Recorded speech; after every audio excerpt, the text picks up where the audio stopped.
व्यासपीठावरील उपस्थित सर्व मान्यवर आणि जमलेल्या माझ्या बांधवांनो, भगिनींनो आणि मातांनो,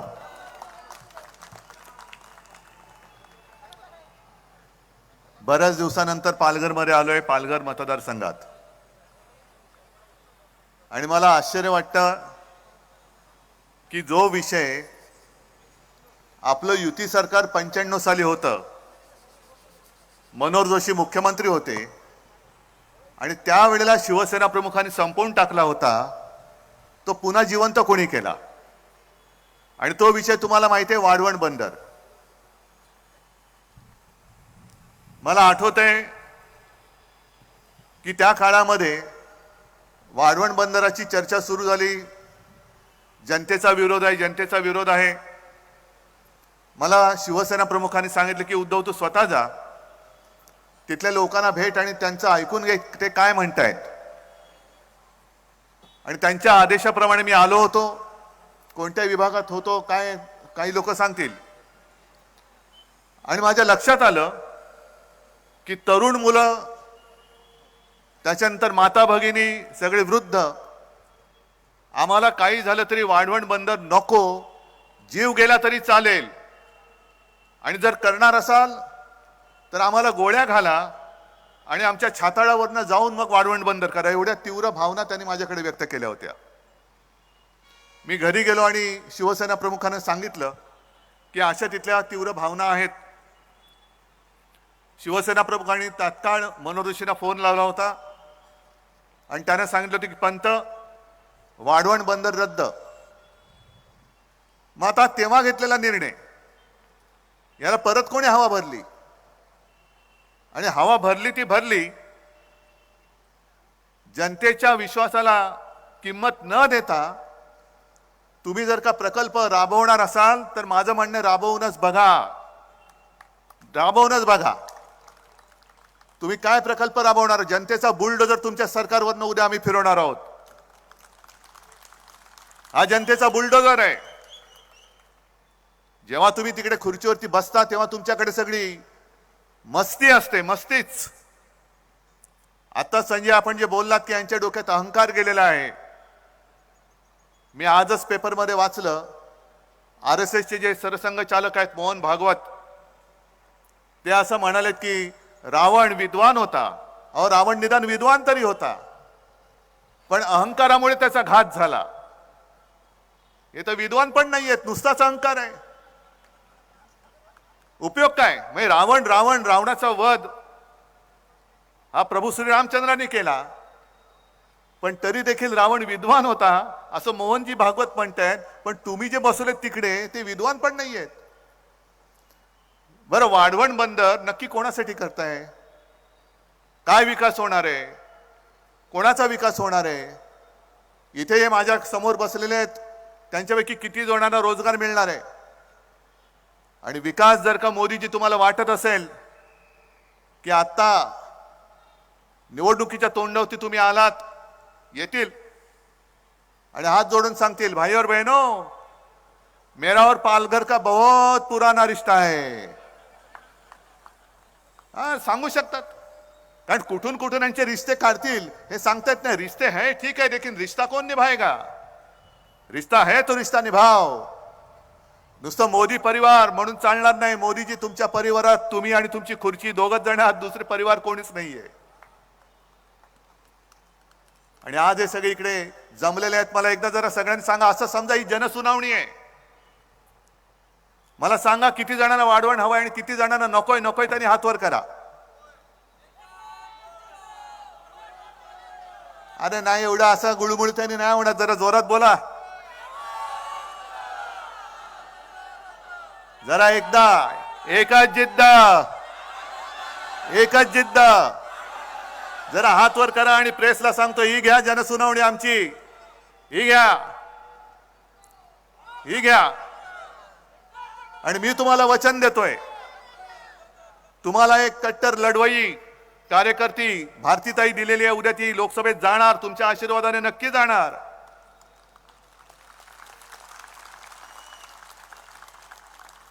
आणि पहिल्या प्रथम वाढवण बंदरचा फडशा पाडणार.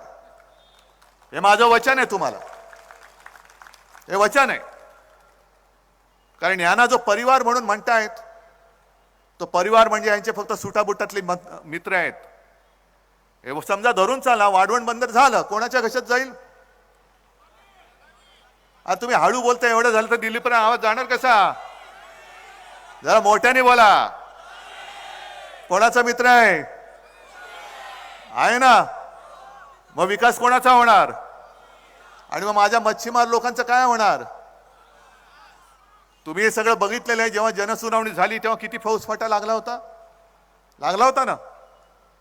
आणि तुम्ही सुद्धा, जनता सुद्धा किती संख्येने आली होती. म्हणजे चित्र आहे.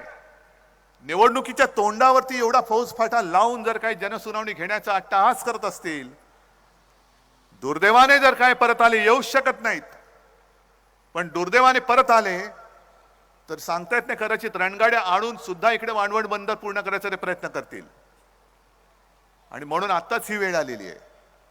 यांना गाडायचं असेल तर आत्ताच, कारण आता हे नम्र आहेत, आता पाया पडतील. आणि एकदा जर का तुम्ही भुललात तर मागे एक घोषणा होती, एके भूल, ती किती महागात पडले बघा. कारण आता हे सध्या दिवस चालले, ते निवडणुकांचं वारं वाहतंय. गद्दारांचे 2 मालक महाराष्ट्रामध्ये फिरतायत. कोण गद्दार तुम्हाला माहिती आहे आणि मालक कोण तेही माहिती आहेत. सरळ उघड सांगतो. कारण परवा मी जेव्हा पत्रकार परिषद घेतली तेव्हा मी बोललो की यापुढे मी जी काही टीका करणार आहे ते देशाच्या पंतप्रधानांवरती नसेल तर नरेंद्र मोदींवरती असेल. कारण देशाच्या पंतप्रधानांचा मी कधी अपमान करणार नाही, करू शकत नाही, करू इच्छित नाही. पण निवडणुकीमध्ये जर का ते येऊन, एक तर तुमचा संबंध काय महाराष्ट्राशी, महाराष्ट्राच्या बाहेरचे आहात तुम्ही, आणि महाराष्ट्रामध्ये येऊन जी शिवसेना प्रमुखांनी भूमिपुत्रांच्या न्याय हक्कासाठी स्थापन केली, तिला जन्म दिला, त्या शिवसेनेला तुम्ही नकली म्हणता. अरे नकली शिवसेना म्हणाले, ती काय तुमची डिग्री आहे की काय? ही काय तुमची डिग्री आहे? ही नकली आहे, पण आहे. मग त्यांचे दुसरे पार्टनर आले, खंडेणीखोर पक्षाचे दुसरे नेते अमित शहा, ते बोलून गेले शिवसेना नकली आहे. बोला तुम्ही, पण मी तुम्हाला जे भारतीय जनता पक्षाला म्हणतोय की हा भाडखाऊ जनता पक्ष आहे, भाडखाऊ आहे, भेकड आहे, भ्रष्ट आहे. नाही, नुसतं मी काहीतरी बोलायचं म्हणून भची बाराखडी नाही बोलत आहे. मी भेकड एवढ्यासाठी म्हणतोय की ज्या पद्धतीने त्यांनी आपले गद्दार फोडले, ईडी, इन्कम टॅक्स, सीबीआयचं बंदूक लावली त्यांच्या डोक्यावरती आणि घेऊन गेले. या इथूनच पालघर बंदच गेले ना ते सुरतेला. म्हणूनच मी पालघर मध्ये आलोय. बघू याच्या पुढे कोण गद्दार जाऊ शकतो गुजरातला, तेच बघायला आलेलो आहे. तुम्ही बंदूक लावून तर नाही घेऊन गेलात, तुमच्यामध्ये ताकद नाहीये. आज माझ्याकडे तुम्ही माझा पक्ष चोरलायत, माझं चिन्ह पळवून नेलेलं आहात. अरे कशाला माझे वडील तुम्ही चोरण्याचा प्रयत्न करताय? एवढे तुम्ही काय बोलायचं त्यांना बोलू द्या, सोडून द्या त्यांना. पण तरी देखील हजारो माणसं माझ्यासोबत आली, कशासाठी आलेली आहेत, काय येऊ शकतात ही? आजपर्यंत भगवा झेंडा फडकत होता डौलाने, त्याच्या बरोबरीने कम्युनिस्टांचा लाल झेंडा फडकतोय, इकडे काँग्रेसचा झेंडा फडकतोय. आणखीन तिकडे माझे काही मित्र आहेत, त्यांचे झेंडे फडकतायत. तुम्ही शिवसेना संपवायला निघालात, उद्धव ठाकरेला संपवायला निघालात. ही यांची वृत्ती आहे. जो यांना देईल साथ त्यांचा करणारे घात, ही यांची स्लोगन आहे. गेल्या 19च्या निवडणुकीमध्ये ढवळे साहेब आपण म्हणालात की या पालघरनी चमत्कार केला, पण तेव्हा आम्ही एक चूक केली होती. आम्ही मोदी पंतप्रधान व्हावे म्हणून याच पालघरमध्ये येऊन प्रचार केला होता. आणि मग तुम्ही विचार करा, मोदी पंतप्रधान होण्यासाठी म्हणून जी शिवसेना कठीण काळापासून मोदींच्या सोबत राहिली, ती शिवसेना मुळासकट संपवायला जे निघतात ते पालघरकरांना काय नाही देऊ शकतील? कोण आहे त्यांच्या बरोबर? भले आमची तुम्ही नकली सेना म्हणून जी चेष्टा टिंगल टवळी करताय, पण अमित शहाजी तुमच्या गाडीमध्ये अस्सल भाजपाचे लोक किती राहिलेत बघा, का सगळ्या तुमच्या स्टेपने आतमध्ये बसलेले आहेत. म्हणून मी यांना भाडखाऊ म्हणतो, कारण त्यांच्या स्वतःचं कोणीच नाहीये. सगळे याला फोड, त्याला फोड, त्याला फोड. आता आमदार भुसारा सांगत होते, आपलं महाविकास आघाडीचं सरकार असताना काय काय कामं केली. आणि मला ते सांगत होते की उद्धवजी बोलायला लागलो तर तासभर पुन्हा पडणार नाही, आणखीन बरंच बोलता येईल, एवढी कामं आपण केली होती. मग एकदा माझं काय मत आहे की निवडणुकीमध्ये एकमेकावरती दोष आरोप करण्यापेक्षा अशी एक निवडणूक करा. माझी तयारी आहे, इकडेच व्यासपीठ लावू. मोदीजी तुम्ही या, मी महाराष्ट्राचा माजी का होईना पण मुख्यमंत्री म्हणून येतो. मी 2.5 वर्षात काय केलं हे मी सांगतो, तुम्ही 10 वर्षात काय केलं हे तुम्ही सांगा.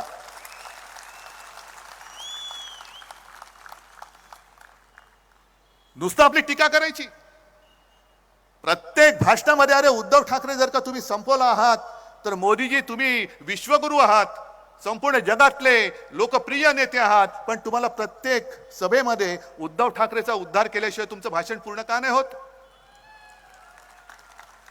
अमित शहा तुम्ही देशाचे गृहमंत्री आहात, आता होतात म्हणायला पाहिजे, कारण आता त्यांचं संपलं काम. तुम्ही तिकडे चीनला उत्तर द्यायला पाहिजे. जो चीन अरुणाचल मध्ये घुसतोय, लेह लडाख मध्ये घुसतोय, इकडे त्या तिकडे शेपट्या घालतात. चीन घुसला तरी चालेल, पण उद्धव ठाकरे संपला पाहिजे.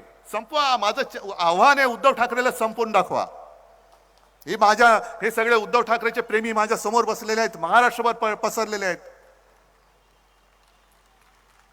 अहो तुम्हाला आम्ही निवडून दिलं होतं ते चीन, पाकिस्तान वगैरे वगैरे जे देशाचे शत्रू आहेत त्यांना संपवण्यासाठी दिलं होतं. पण देशाचे शत्रू मोकाट आहेत, त्यांच्याकडे बघायला सुद्धा तुमची काय हवा टाईट होते, घाबरता. पण इकडे फणा काढून बसता आणि तिकडे शेपट्या घालून फिरता. हा तुमचा भाडखाऊ जनता पक्ष नाही तर तो दुसरा कोणता जनता पक्ष आहे? ना खाऊंगा ना खाणे दूंगा. ढवळे साहेब आपण बोललात ते बरोबर आहे. आणि मला खरंच बरं काय वाटतंय की ग्रामीण भागात कुठेही जा, प्रत्येक जणाला विचारलं की तुम्ही मत कोणाला देणार, ते सांगतात यावेळेला काही हो भाजपला आम्ही मत देणार नाही, मोदींना तर अजिबात देणार नाही. आणि महत्वाचा मुद्दा जो प्रचारातला आहे, प्रचारातला म्हणण्यापेक्षा लोकांच्या मनातला आहे, तो प्रश्न मी तुम्हाला विचारतो. तुम्हाला देशात सरकार पाहिजे ना, हो की नाही? मग तुम्हाला मोदी सरकार पाहिजे की भारत सरकार पाहिजे? पण ते तर जाहिरात करतात मोदी सरकार. ते त्यांना तुम्हाला सिद्ध करून दाखवावं लागेल. म्हणजे जो आपल्या देशाच्या सरकारला स्वतःचं नाव लावतो तो उद्या माझ्या देशाचं नाव बदललं तर काय करू शकाल तुम्ही? हा भारत माझा देश आहे, भारत माता माझी माता आहे. मोदीजी तुमचं नाव तुमच्या दाराच्या पाठीवर लावा, माझ्या देशाच्या पाठीवरती तुम्हाला लावता येणार नाही. काय तुम्ही आता उद्या पंतप्रधान पदावर उतरल्यानंतर कदाचित तुम्ही झोडी अडकून जाल कुठे गुहेत, तर गुहेच्या बाहेर लावा, नाही तर गुजरातेत परत गेल्यानंतर तुमच्या दाराच्या बाहेर मोदीचं नाव लावा, पण माझ्या देशाच्या सरकारवरती मोदी नाव पुन्हा लावता कामा नये, येता कामा नये. अरे 140 कोटीचा हा देश, एक माणूस सगळ्यांना गुलाम बनवू शकतो. एक माणूस जणू काही स्वर्गातून अवतरलेला आहे आणि तुम्ही माझे गुलाम आहात, अशा पद्धतीने राजवट तो चालू शकतो. आणि आम्ही काय नेबलाटासारखे पुन्हा एकदा पुन्हा एकदा पुन्हा एकदा आपकी बार बार बार, काय नाही आपकी बार भाजपात तडीपार तडीपार करून टाकाय ना. घराणेशाहीवरनं ते आमच्यावरती आरोप करतात. अरे मी तर नेहमी सांगतो की मला अभिमान आहे माझ्या आई वडिलांचा, मला अभिमान आहे आणि मी तयार आहे. जसं मोदींना मी सांगतो एका व्यासपीठावरती येऊन तुम्ही तुमच्या 10 वर्षाचा हिशोब मांडा, मी माझ्या 2.5 वर्षाचा मांडतो आणि लोकांवरती सोडा. मग ईव्हीएम मध्ये खेळ नाही करायचा, ईडी, इन्कम टॅक्स, सीबीआय नाही लावायचं. लोकांना निर्णय घेऊ द्या, माझी तयारी आहे. एक तर लोक तुम्हाला घरी पाठवतील, नाहीतर लोक मला घरी पाठवतील. मला मंजूर आहे, जनतेचा फैसला मला मंजूर आहे. पण सगळीकडनं जणू काही हे ईडी, इन्कम टॅक्स, सीबीआय वाले यांचे घरगडी आहेत. अशा पद्धतीने आपल्या कार्यकर्त्यांच्या मागे लावायचे. अहो साधा तो अमोल कीर्तीकर तुम्ही येऊन बघा, चांगला तरुण पोरगा आज उभा राहिलेला आहे, तिकडनं निवडून येतो. जशी भारतीताई येते ना तसं अमोल कीर्तीकर तिकडनं निवडून येतोय. पण अमोल कीर्तीकरचं नाव जाहीर झालं लगेच ईडी वाले मागे. काय दुसरं काम धंदा नाही, उद्योग नाही, लगेच अमोल कीर्तीकरला बोलवलं तिकडे ईडीच्या चौकशीसाठी. कशाला? तर कोरोना काळामध्ये यांनी खिचडी घोटाळा केला. कसला खिचडी घोटाळा? अहो तुम्ही एवढे जे खाऊन बसलेला आहात, निवडणूक रोख्यांचे 8,000 कोटी, हे तर काहीच नाहीये. त्याच काळामध्ये जो पीएम केअर फंड म्हणून गोळा केला होता, लाखो कोटी रुपये त्याच्यामध्ये गोळा झाले, लाखो कोटी रुपये. कोण बोलतंय त्याच्यावर? एक साधा माझा कार्यकर्ता, त्याच्यावर तुम्ही खोटे आरोप लावता. खिचडी घोटाळा केला म्हणून तिकडे एकाला तो तुरुंगात टाकला. त्याचा ज्या कंपनीचा मालक आहे तो मिंदेकडे गेलाय, तो मोकाट आहे, पण त्याच्याकडे काम करणारी जी लोक आहेत त्यांना तुम्ही ईडी आणि ईडी बीडी सगळं काय त्याच्या मागे लावताय. ही तुमची लोकशाही आहे. पण पीएम केअर फंडाचा जो घोटाळा आहे त्याची चौकशी नाही करायची, त्याच्यावरती प्रश्न नाही विचारायचा. पीएम केअर फंड हा खाजगी फंड आहे. कोणाचा खाजगी? मग पीएमचा अर्थ काय? तुम्ही हास्य जत्रा बघत असाल ना, पाहता की नाही? का बघत नाही की हो की नाही? त्याच्यामध्ये ते काय बघा, प्रभाकर मोरे आहे ना. मग पीएमचा अर्थ काय? प्रभाकर मोरे फंड आहे. पीएमचा अर्थ काय? पीएम केअर फंडाचा अर्थ काय? मग प्राईम मिनिस्टर त्याचा जर का अर्थ नसेल तर तो खाजगी फंड कोणाचा आहे आणि उद्या मोरी खाली उतरल्यानंतर तो फंड कोणाच्या ताब्यात जाणार आहे याचं उत्तर मला त्यांनी द्यायला पाहिजे. पण एका बाजूला भरपूर घोटाळे करायचे. बरं, घोटाळे केल्यानंतर अमित शहा तुम्हाला जर का वाटत असेल की तुम्ही म्हणाल ती पूर्व दिशा, नाही, अजिबात नाही. तुमचे जे काही चोचले चाललेले आहेत भ्रष्टाचारी ते तुका मेळ व्हावा. म्हणजे कोणी किती भ्रष्टाचार केलेला आहे. मी मागे पण सभेत सांगितलं की किती कोटीचा घोटाळा केला, किती पैसे खाल्ले. 5 कोटी हाकलून द्यायला. किती केले?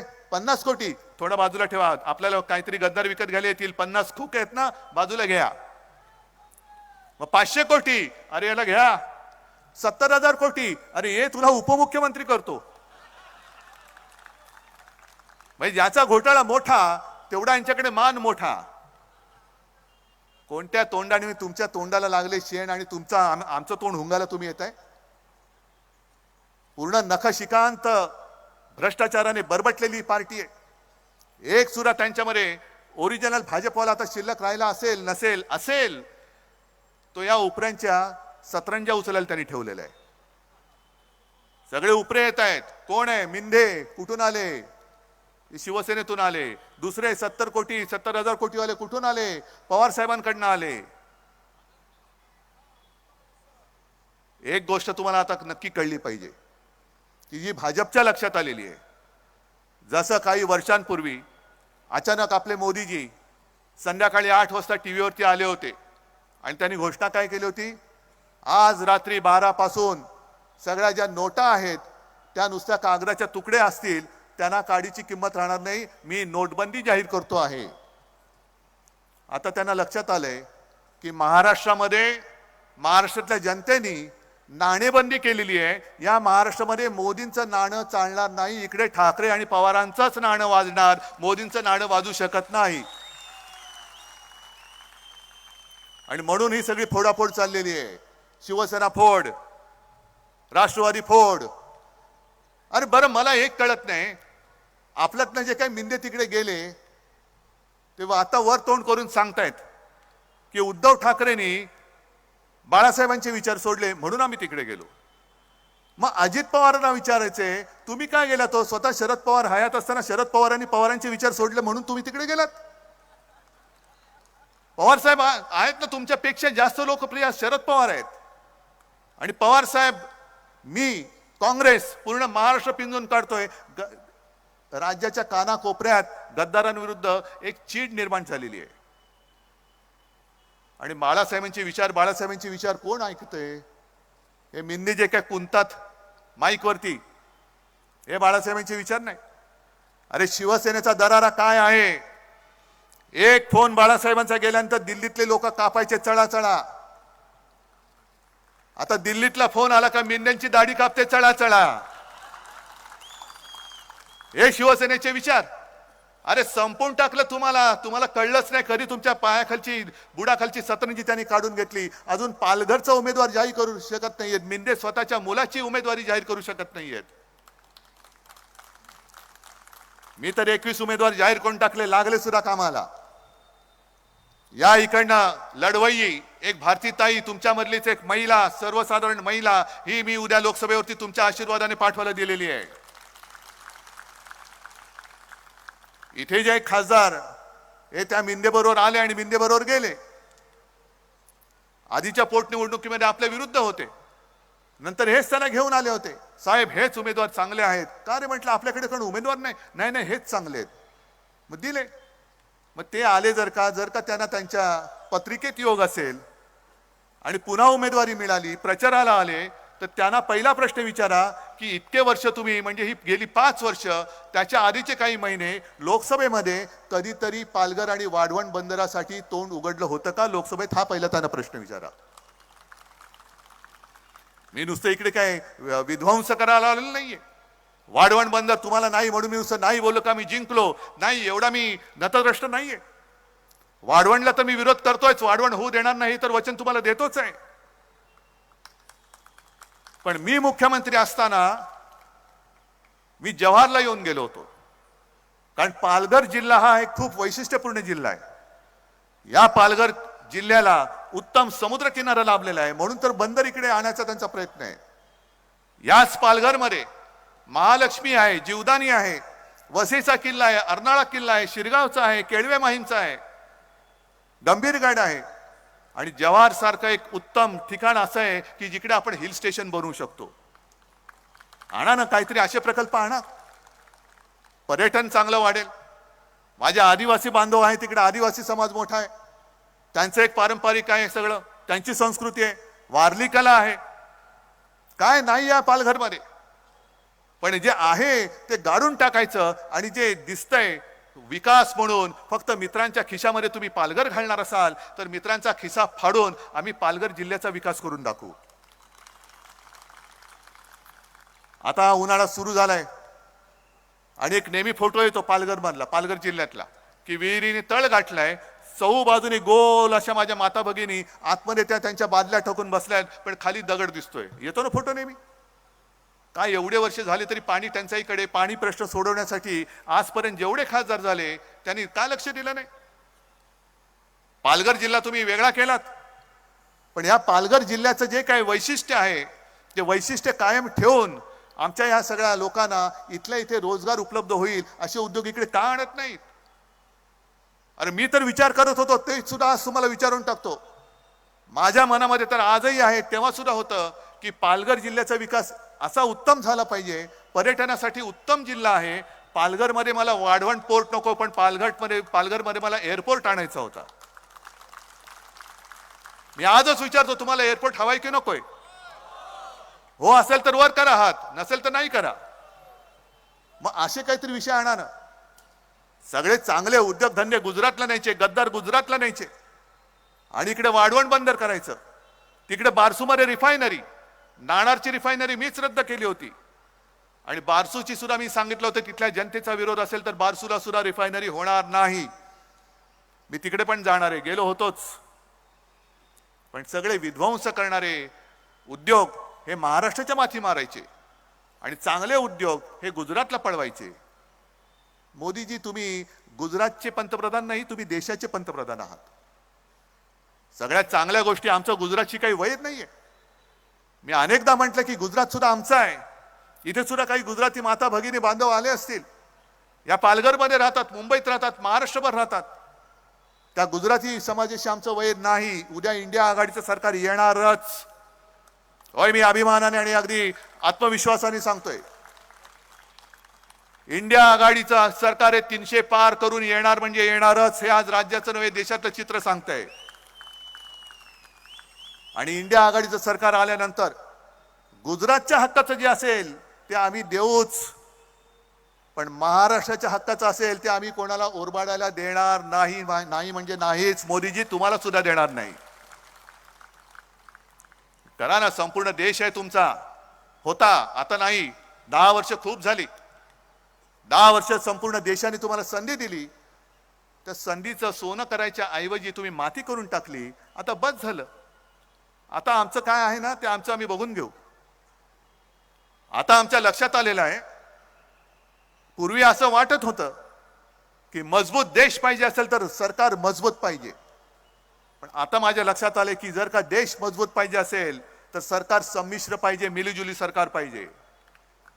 कारण एका पक्षाचं आणि एका व्यक्तीचं सरकार हे देशामध्ये हुकुमशहाला जन्म देऊ शकतो, तो आता दिलेला आहे.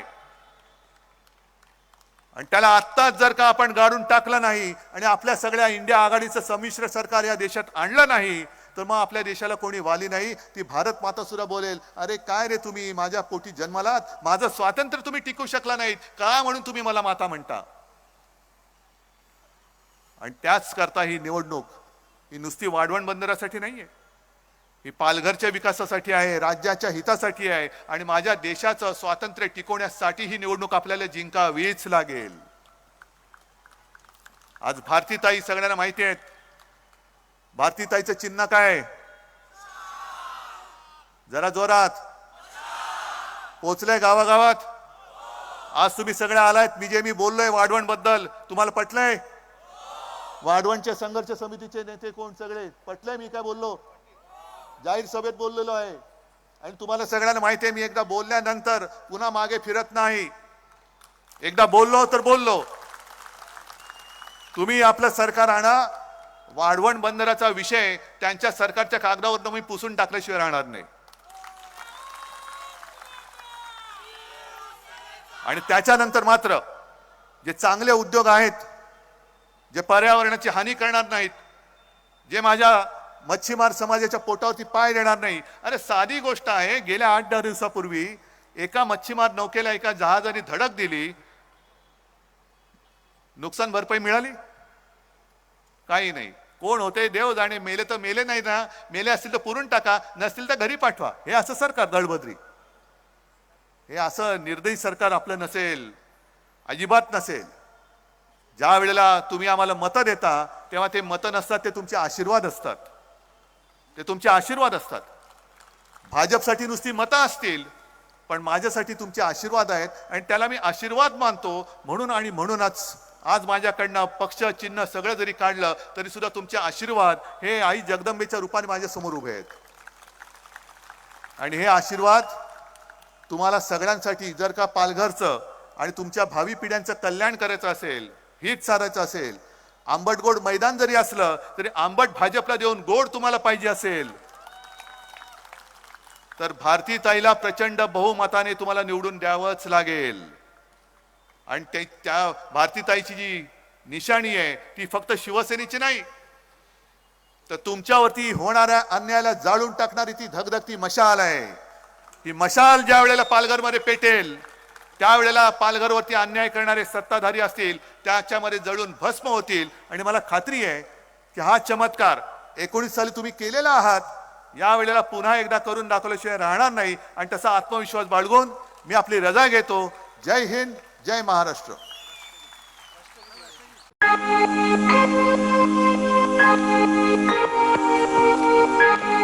Thank you.